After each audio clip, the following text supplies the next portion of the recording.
যে দায়িত্বশীল ছিলেন, অভিভাবক ছিলেন, আপনি দায়িত্বশীল ছিলেন, এই দায়িত্বশীল থাকার জন্য আল্লাহ তাআলা আপনাকে জান্নাত দান করবেন। জোরে বলেন না সুবহানাল্লাহ। প্রত্যেকটা পিতা মাতা তার সন্তানকে সকালে একবার এবং সন্ধ্যার পরে একবার, এই দুইবার, সকালে তার উপদেশ দিয়ে তাকে ছেড়ে দিতে হবে এবং সারাদিন কাজ করে আসার পর শোয়ার আগে তাকে ডাকতে হবে, ডেকে বলতে, বাজান আমি তোমার কাছে জানতে চাই তুমি সারাদিনের মধ্যে কয়েকটা নামাজ পড়েছো। এখন বলেন এই কথাগুলো কি আমরা যারা পিতা আছি, তারা কি পিতা মাতা আছি, সন্তানের খবর নিতে পারি? মুখে হাত দিয়ে কিংবা নিজকে সাক্ষী রেখে বলেন যে আমি সকালে বলি এবং সন্ধ্যার সময় আবার তাদের কাজের হিসাব নেই, কি এই কাজটা কি কেউ করতে পারেন? আপনারা ঠিক মতো পারেন না, তাহলে আজকে থেকে করবেন।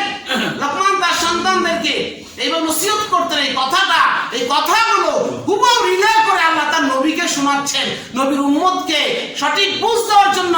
5000 বছর আগের কথাগুলো আমার আল্লাহ কোরআনে লাওহে মাহফুজের মধ্যে এগুলো সংরক্ষিত করে রেখে আমার নবীর কাছে আল্লাহ তাআলা এগুলো ওহী নাযিল করে শোনাচ্ছেন। জোরে বলেন না সুবহানাল্লাহ।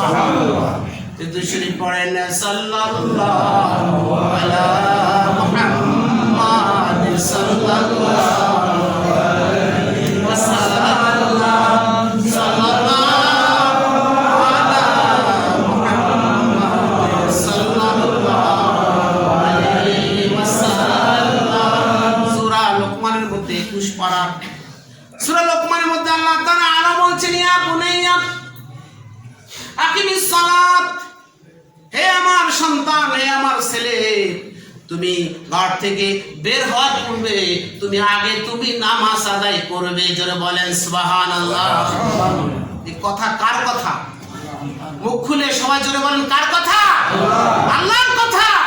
লোকমান যে আমলগুলো করতেন, তার সন্তানকে নসিহত করতেন, আজকে কি আমরা ওয়াদা করতে পারি না যে অবশ্যই আমার কলিজার টুকরা, আমার মানিক, আমার সম্পদ, আমার সন্তান, একে আমি সুন্দর করে তৈরি করব? কি আমরা কি ওয়াদা করতে পারি না?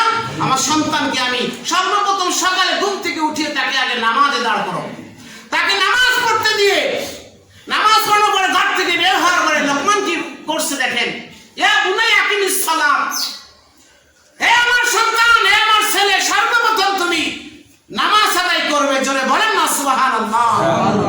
কিন্তু আজকে আমরা পিতারা তা করি না। পিতা নিজেই নামাজ পড়ে না, তার সন্তানকে কি নসিহত করবে? জোরে বলেন ঠিক কিনা? এরপর আল্লাহ তাআলা বলছেন, নবী আপনি আপনার উম্মতকে বলে দেন। লোকমান এরপরে তার সন্তানকে সকালবেলা প্রতিদিন নসিহত করত, ইয়া বুনাইয়া আকিমিস সালাতা ওয়া'মুরু বিল মারুফ ওয়া তানহাউ আনিল মুনকার, তুমি সর্বপ্রথম নামাজ আদায় করবে, ওয়া'মুরু বিল মারুফ, সৎ কাজের আদেশ করবে, ওয়ানহা আনিল মুনকার, এরকম সমস্ত খারাপ কাজ থেকে নিজকে ফিরিয়ে রাখবে এবং মানুষকে খারাপ কাজ করতে দেখলে তুমি নিজ হাতে পারলে বাধা দিবে। জোরে বলেন সুবহানাল্লাহ। এরপর আল্লাহ বলছে, ওয়াসবির আলা মা আসাবাকা, যখন তুমি বিপদ আপদে পড়বে তখন তুমি আল্লাহর সন্তুষ্টির জন্য ওই বিপদের মোকাবেলার জন্য তুমি ধৈর্য ধারণ করবে। জোরে বলেন না সুবহানাল্লাহ। দেখেন পিতা কি সুন্দরভাবে সন্তানকে নসিহত করছে। অসবির আসাবাকা, তুমি বিপদ আপদে পড়লে, তুমি মুসিবতে বিপদে আপদে তুমি ধৈর্য ধারণ করবে। কার জন্য? আল্লাহর জন্য। সব সময় কথাগুলো মনে রাখবে, তুমি বিপদে পড়লে তুমি সব সময় ধৈর্য ধারণ করবে, ধৈর্য হারা হয়ে তুমি কখনো কোনো কাজ করবে না। এরপর আল্লাহ তাআলা বলছেন, হে নবী, লোকমান শুধু এই কথা বলে সে ক্ষান্ত হয় নাই, তার সন্তানকে তিনি নসিহত করতেন যে সন্তানকে তুমি নসিহত করতেন, ওয়ালা তারহাম ফিল আরদ, তুমি খবরদার তুমি জমিনের উপর অহংকার এবং গর্ব করে কখনো জমিনের উপর চলবে না।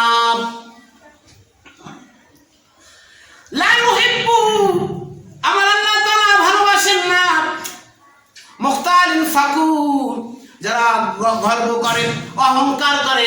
গর্ব এবং অহংকারকারীকে আমার আল্লাহ তাআলা কখনো কোনো ব্যক্তিকে পছন্দ করে না। জোরে বলেন সুবহানাল্লাহ। তার সন্তানকে কনিষ্ঠতার একটা সন্তান ছিলেন।